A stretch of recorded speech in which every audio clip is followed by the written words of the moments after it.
what happens. Good evening, everybody. I'm Joy. As you know, at the moment, we're speaking on the fruit of the Spirit, which are love, joy, peace, patience, kindness, goodness, faithfulness, gentleness, self-control. We'll find those, if you want to find them, you'll find them in Galatians 5:22 to 25. First of all, I'd like to pray too that everybody's ears should hear what they need to hear tonight, and that the Holy Spirit will guide me in what I speak, and I'll continue. So, gentleness is being kind. I'm reading this from the dictionary. Gentleness is being kind and considerate. It isn't weakness. It isn't lacking in physical or outer strength. Strength is being able to understand the pressures of physical pressures and mental pressures. There's people in the Bible who really show this gentleness, the ability to be gentle and also forceful. We read about two women, Ruth and Esther. They're very gentle, very quiet women, very, very well behaved, in the way of their time.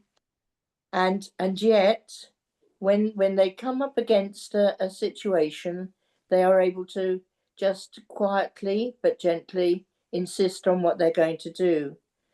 Ruth is trying to be persuaded by her mother-in-law to go home to her own people when her husband, the Naomi's son, dies, and yet she insists. She says no. She says, "Where you go, I'll go. Where you want to be, that's where I want to be." And despite the fact that at that time she should have just done what she was told, she very firmly continued to travel with Naomi. Esther was scared out of her life because she had to stand up in front of a king who could have had her killed at any time, could have ordered her execution, in order to ask for a favor for the Jews. So all through the Bible, and then we have Barnabas, who was very gentle, but followed Paul and supported Paul, and Lydia, who was known for her hospitality and generosity. So gentleness in the Bible isn't about a mental or physical attribute.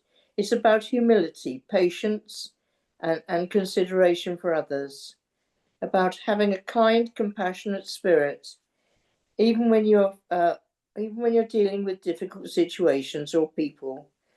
Being strong, if you result in your resolve, but not shouting or bullying to get your own way, or put your point across, but using your strength to help others to cope and support through the problems of grief. In present times, we have seen how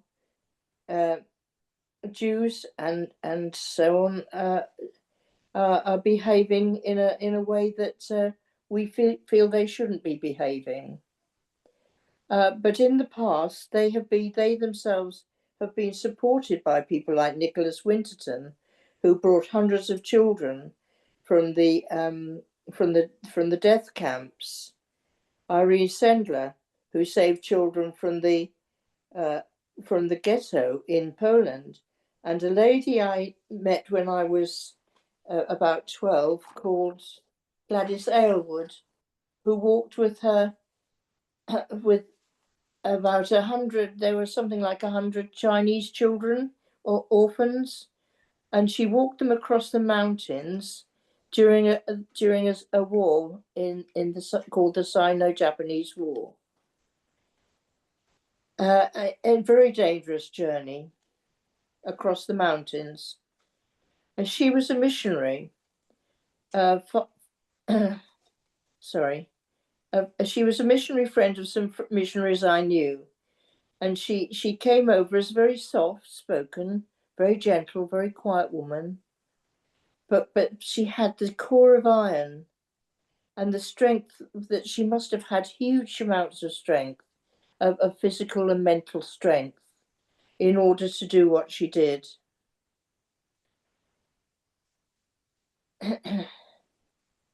Sorry.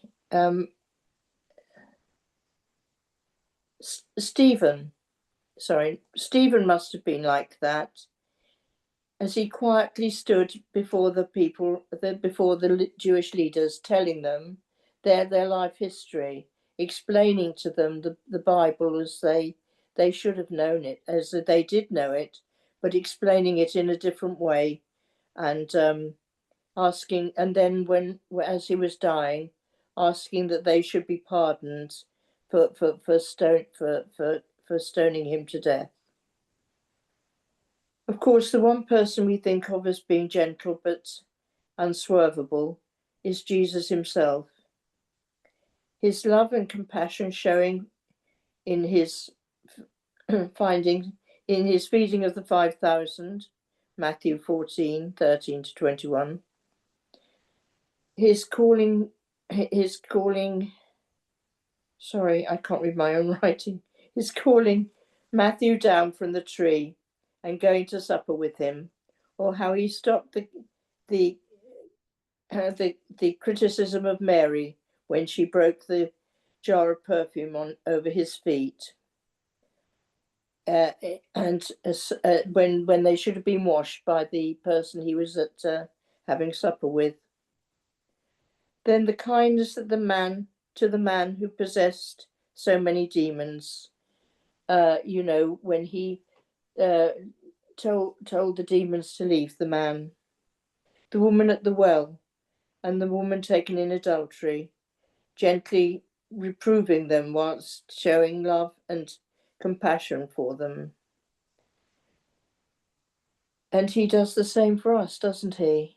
He died on the tree for us. He didn't just die for them. He died for us. He died that, and his compassion for us is that he tries to show us the way that we need to go. He explains to us in so many times, in so many ways, that the only way to heaven is through him, and he never stops telling us.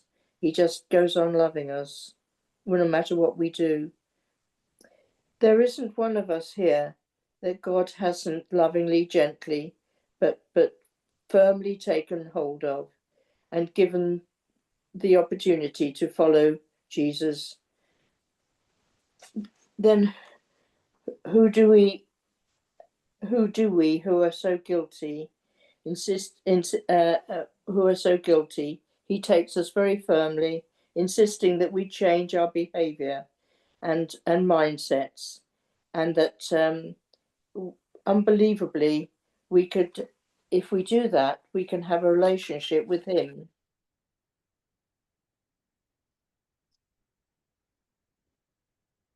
God has always been with me as I walked through this life. God has he chose me. He picked me up out of the mess I was in, and he chose me. But not only that, when I look back through my life, I see that God has always been walking with me. He's always looked after me. I had a very miserable childhood. I was a beaten child, and very, very much abused. But God has always been there. God took me from when I was a 3-year-old, he took me, and he made sure that the people, there were always people around me. There were always people surrounding me who loved me and showed me kindness, even though my parents didn't. And God has a very gentle way with us, doesn't he? But he's very firm. Um, the Christians that I have known as I've walked through life have shown gentleness. They've talked gently. They've talked kindly and considerately and being kind and compassionate. But most of them have had a core of iron, absolutely steel. They cannot be swerved from their understanding of who Jesus is, who the right way to go, the right way to behave. So gentleness isn't rolling over and giving in and accepting that you're, you're Christian, and you should, people will say to you sometimes, you're a Christian, you shouldn't be doing that, you shouldn't be doing this, you shouldn't be doing that. But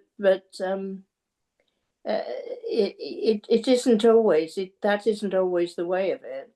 Quite often the things that they're saying you shouldn't be doing, you shouldn't be putting this in the paper about how you feel about certain things that are going on in the world, or you shouldn't stand up for yourself in when you're having an argument.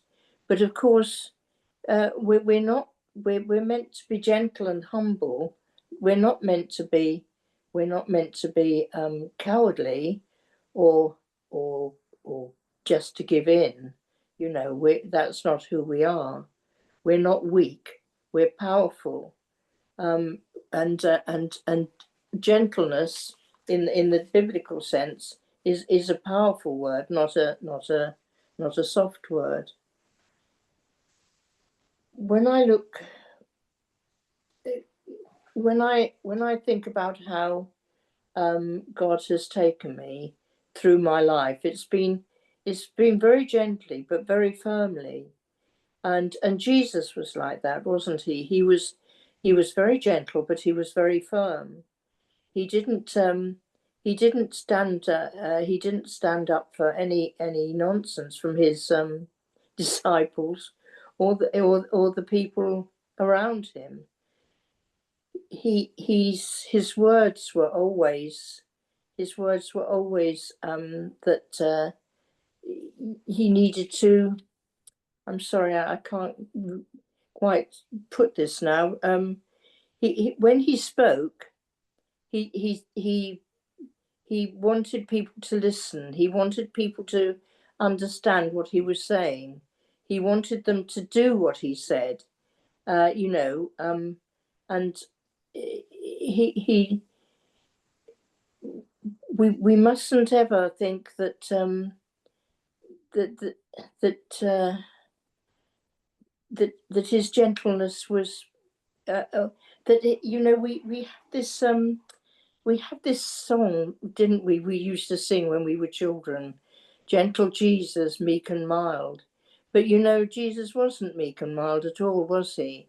When he came to the temple and saw the people behaving and selling things, and he turned the tables over in his anger. And when he takes hold of us, he takes us in exactly that same firm way, and he teaches us and leads us in a very, very firmly. As I've gone through my life, God has taken me very firmly, and he showed me the correct way to go, and he's changed me.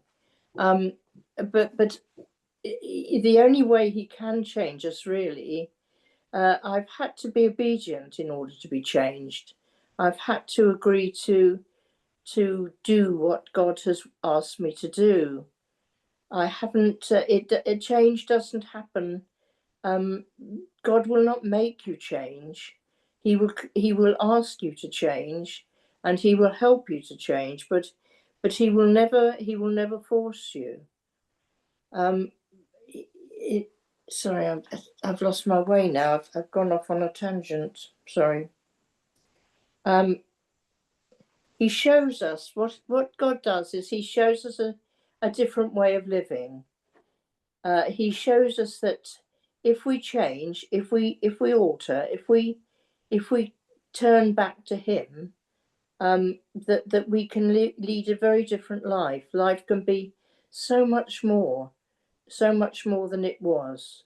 I don't know about all of you, but I'm sure it's true that when we turn away from our whatever substances we're using to that when we turn away from them, when we uh, stop using them, that our lives can change amazingly. But that when I first gave up using substances, I wasn't a Christian, and although I gave up using substances, and my life did change. It was a lot better, but it was empty. It was still I still hankered after what I wasn't using. And it wasn't until I became a Christian. Once I became a Christian, God showed me a different way of living, and it's and that has changed my life completely. It's made me so much. Life is so much better now than it was. Both financially and physically and mentally. I'm a different person, and I think this is what happens with when we change. He's taken me gradually and very gently, um, making me behave in a different way, making me more gentle, because I was quite feisty. I used to be quite a fighter when I was using, but he took me and he changed that, and he changed my life and he changed my attitude. So what I'm trying to say is really that so gentleness is not weakness, and it's being strong enough to do what God wants us to do, and it comes from Him alone. Only through God can we change. Only through God can we become the people that He wants us to be.